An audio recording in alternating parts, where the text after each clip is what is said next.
Selamat sore dan halo, apa kabar pemirsa TVR Parlemen dimanapun Anda berada. Berjumpa lagi dalam program TVR 17 bersama saya Anggun Altarini. Dan pemirsa, tepat pukul 17 waktu Indonesia Barat, kami hadirkan kepada Anda sejumlah informasi paling baru dan juga menarik seputar kinerja dan kegiatan dari anggota DPR RI yang telah disajikan oleh redaksi TVR Parlemen. Pemirsa TVR Parlemen, inilah TVR 17 selengkapnya.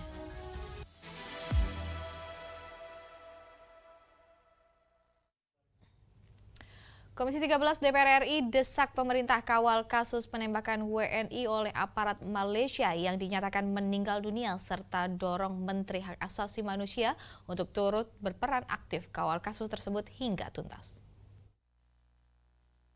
Komisi 13 DPR RI mendesak pemerintah mengawal kasus penembakan WNI oleh aparat Malaysia. Tercatat, 2 dari 5 korban penembakan ini telah dinyatakan meninggal dunia. Menteri Hak Asasi Manusia harus turut berperan aktif dalam mengawal kasus penembakan ini hingga tuntas. Anggota Komisi 13 DPR RI Umbu Kabunang meminta Menteri Hak Asasi Manusia untuk mengambil tindakan nyata dalam melindungi pekerja migran Indonesia di Malaysia. Ia menegaskan insiden ini bermuara dari permasalahan perdagangan manusia yang perlu disikapi dengan serius dari pemerintah. Khususnya pekerja migran, Pak, yang barusan terjadi di Malaysia, kami sudah bahas juga. Ini perlu adanya tindakan nyata dari Menteri HAM bagaimana ke depan melakukan lobby, melakukan perjanjian atau apapun juga dengan negara tujuan Malaysia dan lain sebagainya. Karena pekerja migran ini adalah aset Indonesia yang beberapa lalu kan ditembak sampai mati, Pak. Ini bermuara atau bersumber daripada human trafficking, Pak. Nah, ini perlu kita perhatikan betul bagaimana human trafficking itu tidak terjadi. Lebih lanjut, Umbu menyoroti masalah PMI ilegal di Malaysia yang banyak terjerat program pemutihan di daerah Sabah dan Tawau, di mana biaya resmi dari program pemutihan ini hanya berkisar Rp150. Namun ditemukan indikasi manipulasi biaya oleh mafia paspor menjadi Rp6.000 hingga Rp10.000. Adila dan Yoga, TVR Parlemen melaporkan. Komisi 9 DPR RI desak transparansi pemerintah dalam tata kelola program makanan bergizi gratis agar penyaluran tepat sasaran dan juga masyarakat turut merasakan manfaatnya.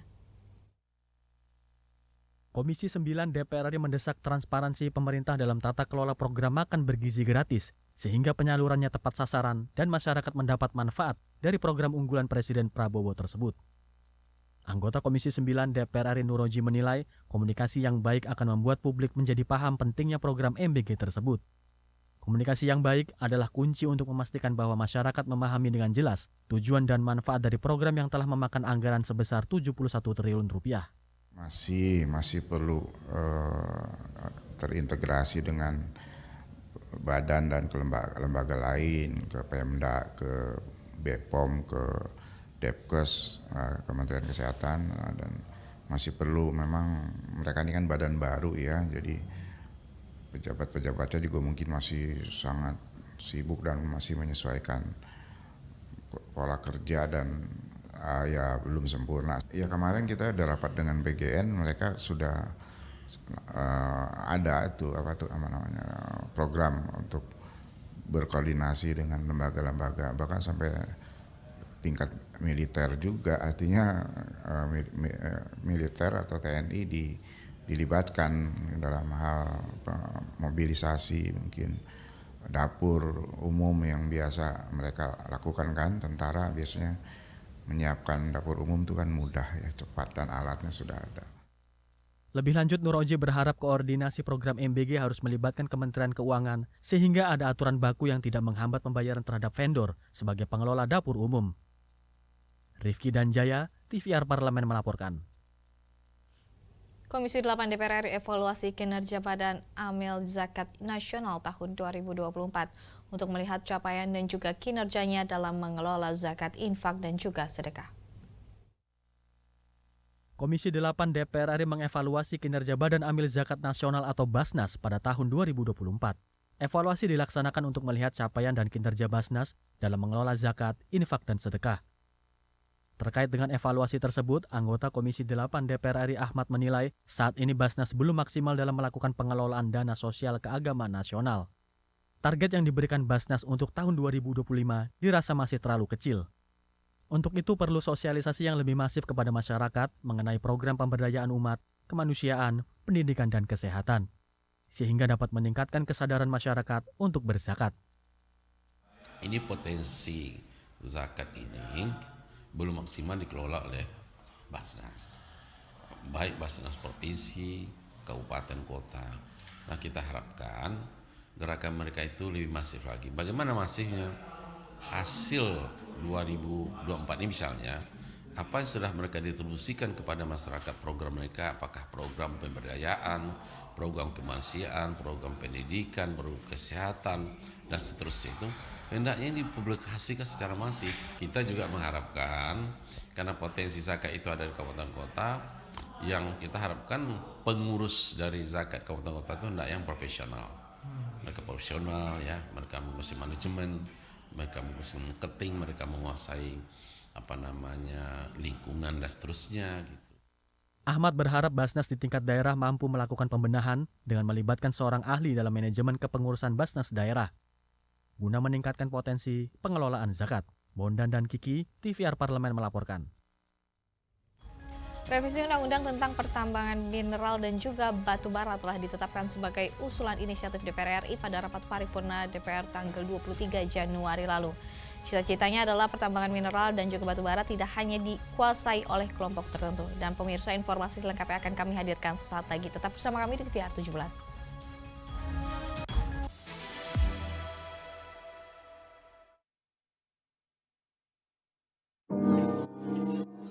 Bagi waktu itu harus ada prioritas.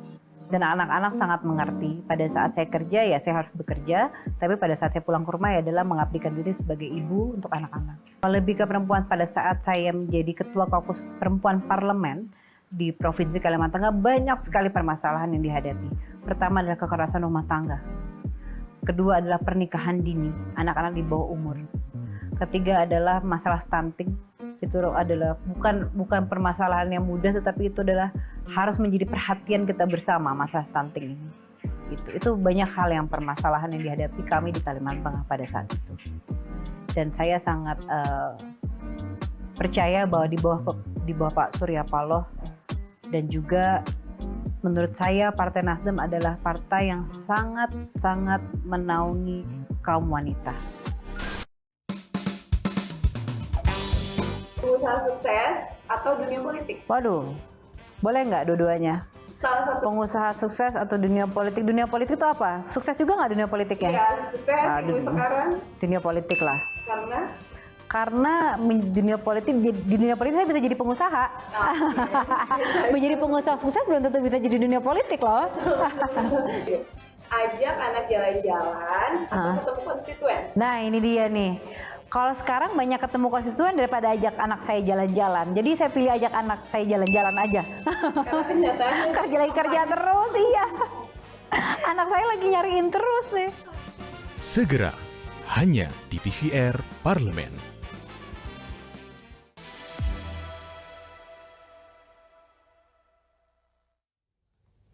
Kembali bersama kami di TVR 17. Mengawasi mahasiswa perguruan tinggi termasuk kelompok masyarakat akan menerima manfaat dari revisi Undang-Undang Minerba.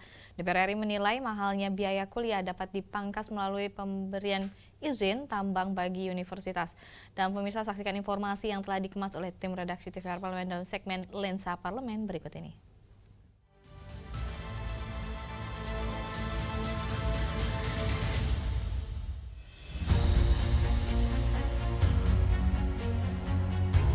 Revisi Undang-Undang tentang Pertambangan Mineral dan Batu Bara atau Minerba telah ditetapkan sebagai usul inisiatif DPR RI.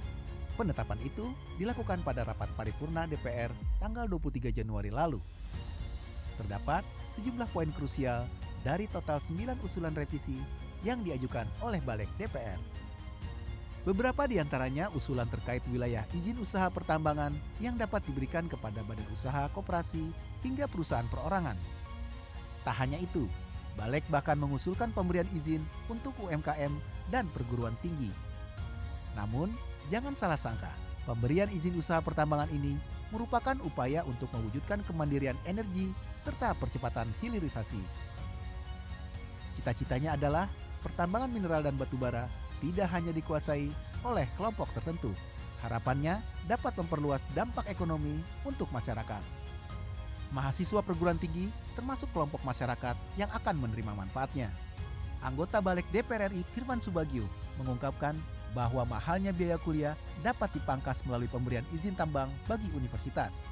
Artinya, manfaat ekonomi dari pengelolaan tambang ini nantinya dapat membuka kesempatan berkuliah bagi masyarakat tidak mampu. Karena banyak perguruan tinggi yang juga mereka itu tidak memiliki kecukupan dana operasional, sehingga jangan sampai ya, karena biaya operasionalnya tinggi, maka jangan sampai mahasiswa itu menjadi korban, harus membayar SPP mahal, harus membayar kewajiban-kewajiban lain yang tentunya harapan kami itu tidak menjadi beban daripada mahasiswa. Oleh karena itu dengan diberikan konsesi tambang ini diharapkan bagi anak-anak warga masyarakat yang mungkin tidak mampu, tetapi mereka punya kemampuan untuk belajar, itu juga suatu saat kalau tingkat kemampuan perguruan tinggi dari sisi finansial dari hasil pengelolaan tambang ini berhasil, maka mereka itu bisa diberikan beasiswa dari perguruan tinggi. Adanya revisi undang-undang ini juga dipercaya dapat menekan aktivitas pertambangan ilegal. Sebab tambang yang ada akan diberikan kepada koperasi, UMKM, dan perguruan tinggi sesuai kapasitasnya masing-masing. Meski begitu, pengelolaan tambang tetap perlu mengedepankan regulasi yang berkaitan pemeliharaan lingkungan, termasuk reklamasi lahan tambang untuk menjaga lingkungan dan masyarakat lokal dari dampak kerusakan lahan.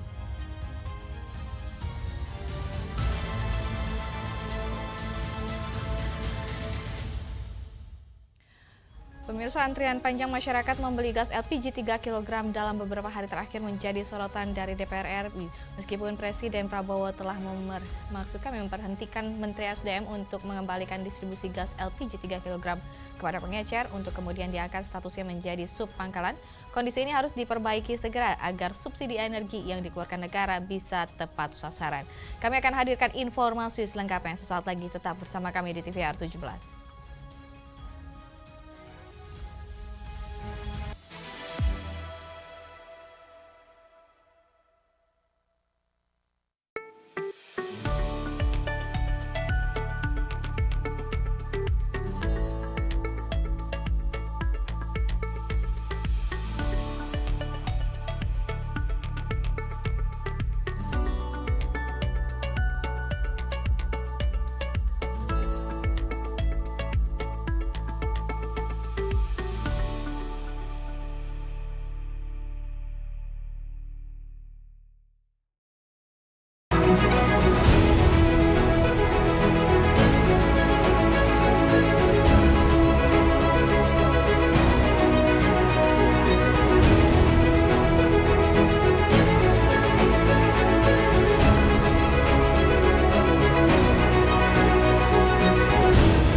Segala hal ada di luar sana.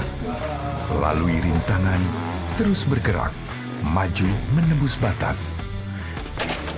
Jelajahi dan buktikan. Marilah kita memasuki acara ketiga rapat paripurna Dewan hari ini, yaitu pembicaraan tingkat 2 pengambilan keputusan atas rancangan undang-undang tentang perubahan kedua. Halo pemirsa TVR Parlemen, saat ini saya sedang berada di Desa Wairebo. Ketika aspirasi rakyat didengar, kami hadir sebagai media referensi Indonesia.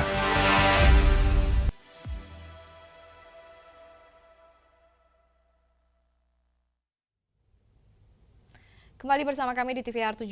Lalu di sini pemirsa membahas mengenai Komisi 7 DPR RI meminta pemerintah agar dalam tata kelola aturan distribusi gas LPG 3 kg yang baru nantinya tidak mempersulit aktivitas UMKM. Untuk selengkapnya berikut laporan rekan kami Nazia Sudirja dari Gedung DPR RI Senayan, Jakarta.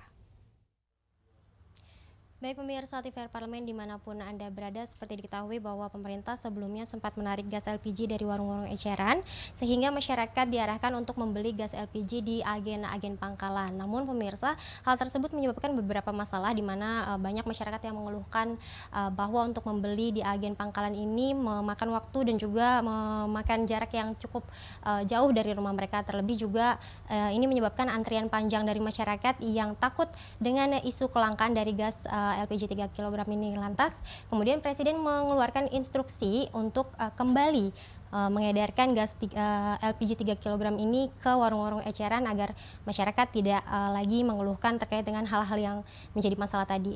Dan pemirsa, untuk membahas terkait dengan kembalinya gas LPG ke warung-warung eceran dan seperti apa mekanismenya, saat ini telah hadir bersama saya Bapak Iman Adi Nugraha dari fraksi Demokrat ya Pak, dari Komisi 7 DPR RI. Nah Pak, terkait dengan instruksi Presiden mengembalikan gas LPG ke warung eceran, namun katanya ini ke depan warung eceran ini nantinya akan menjadi subpangkalan. Ini dari Komisi 7 sendiri menangkapnya seperti apa nih Pak?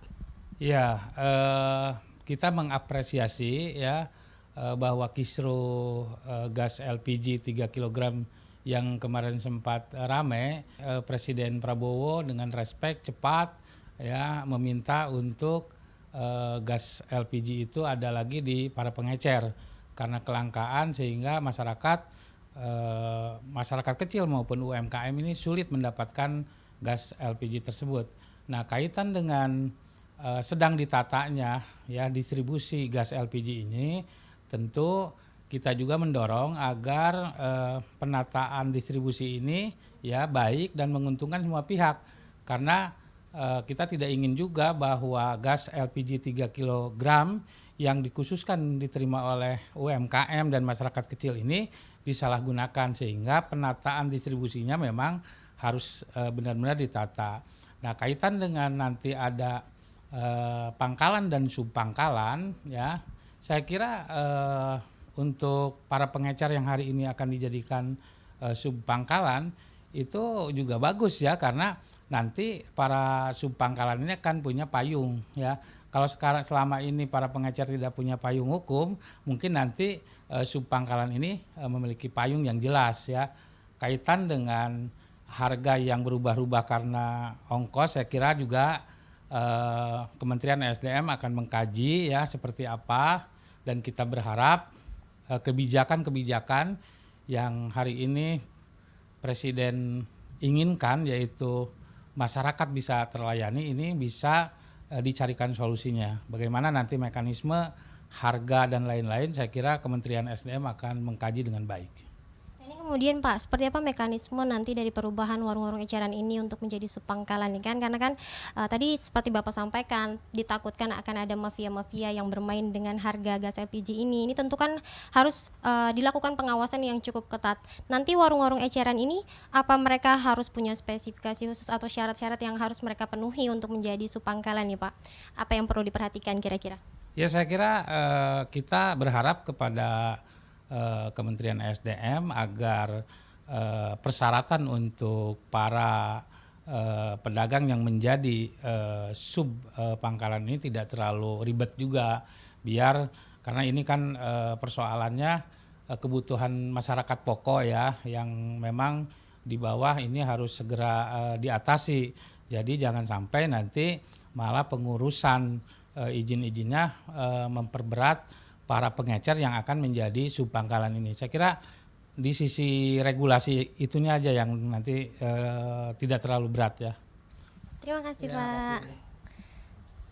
Baik pemirsa, itu tadi wawancara saya dengan Bapak Iman Adi Nugraha, anggota Komisi 7 DPR RI dari fraksi Demokrat, terkait dengan isu yang hangat diperbincangkan masyarakat terkait dengan gas LPG 3 kg yang kini sudah kembali beredar di warung-warung eceran untuk mempermudah masyarakat dalam melakukan pekerjaan rumah tangganya. Dan pemirsa, tadi juga disampaikan bahwa Komisi 7 terutama Pak Iman ini mendukung upaya Presiden untuk mengembalikan gas LPG ke warung-warung eceran Eceran ini untuk mempermudah masyarakat untuk mendapatkan akses dari gas LPG 3 kg ini. Namun penataan ataupun tata kelola distribusi dari gas LPG 3 kg ini tetap harus dilakukan sambil masyarakat tetap dapat akses yang mudah terkait dengan gas LPG 3 kg. Dan pemirsa, demikian yang dapat kami laporkan. Saya Nazia Sudirja kembali ke studio. Selanjutnya pemirsa, apa saja yang menjadi sorotan di media online nasional pada hari ini? Usai jeda tetap bersama kami di TVR 17.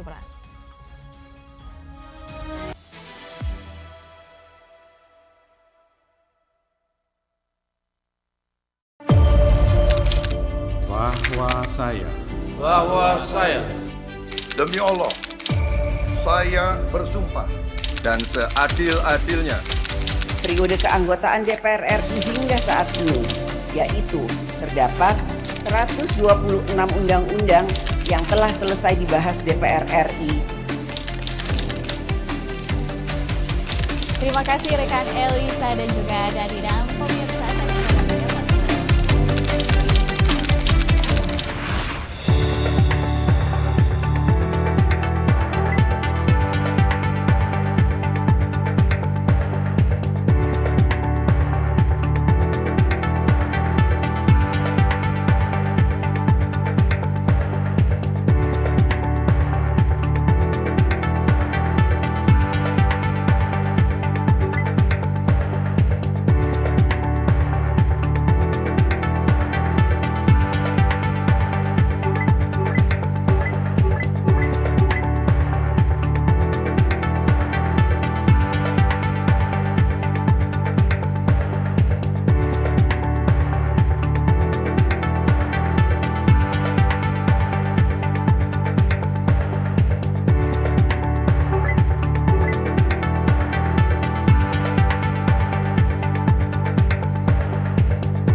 kembali bersama kami di TVR 17. Kali ini kita masuk ke segmen media online nasional. Mari kita simak isu apa saja yang menjadi sorotan media serta tangkapan dari sejumlah anggota Dewan. Bersama rekan kami, Rini Reski.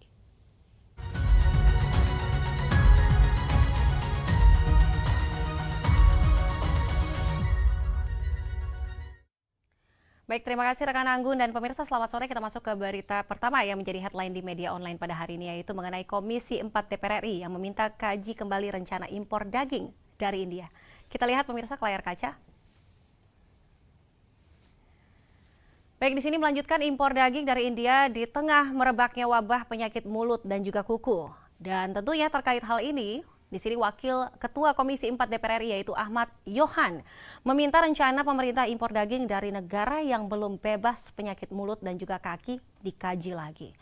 Dan pemerintah harusnya memperketat juga impor hewan dan daging masuk Indonesia, serta tidak menjadikan masalah PMK di industri sebagai alasan untuk memperbesar kuota impor daging. Pemirsa, di sini pemerintah juga diminta untuk menertibkan pasar hewan agar PMK tidak meluas, serta memastikan ketersediaan vaksin aman di dalam negeri. Kita beralih ke berita selanjutnya yang juga menjadi headline di media online, yaitu mengenai Presiden yang memerintahkan pengecer dapat kembali berjualan gas LPG 3 kg. Kita lihat kembali di layar kaca. Baik pemirsa, di sini Wakil Ketua DPR RI yaitu Sufmi Dasko Ahmad menegaskan Presiden Prabowo Subianto telah menginstruksikan kepada Menteri ESDM Bahlil Lahadalia untuk mengaktifkan kembali pengecer berjualan gas LPG 3 kg. Tentunya upaya ini dilakukan agar pengecer sebagai agen subpangkalan harga LPG yang akan dijual ke masyarakat tidak terlalu mahal. Sebagaimana diketahui nih pemirsa, sejak awal Februari tahun 2025, pemerintah menetapkan penjualan LPG subsidi 3 kg tidak lagi dijual di pengecer. Dan masyarakat hanya bisa membelinya di pangkalan resmi Pertamina dengan harga eceran tertinggi yang sudah ditetapkan.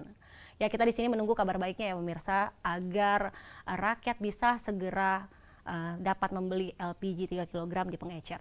Baik, itu tadi headline di media online pada hari ini yang saya sampaikan terkait dengan Komisi 4 DPR RI yang meminta kaji kembali rencana impor daging dari India, serta Presiden memerintahkan pengecer dapat kembali berjualan gas LPG 3 kg. Sekian dari saya, Rin Reski. Kembali ke rekan Anggun. Terima kasih, selamat sore.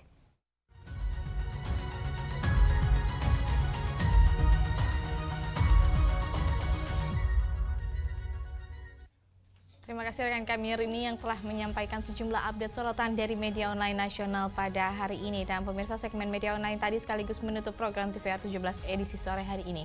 Saya Anggun Oktarini beserta seluruh kru TVR Parlemen yang bertugas mengucapkan terima kasih dan pamit undur diri dari hadapan Anda.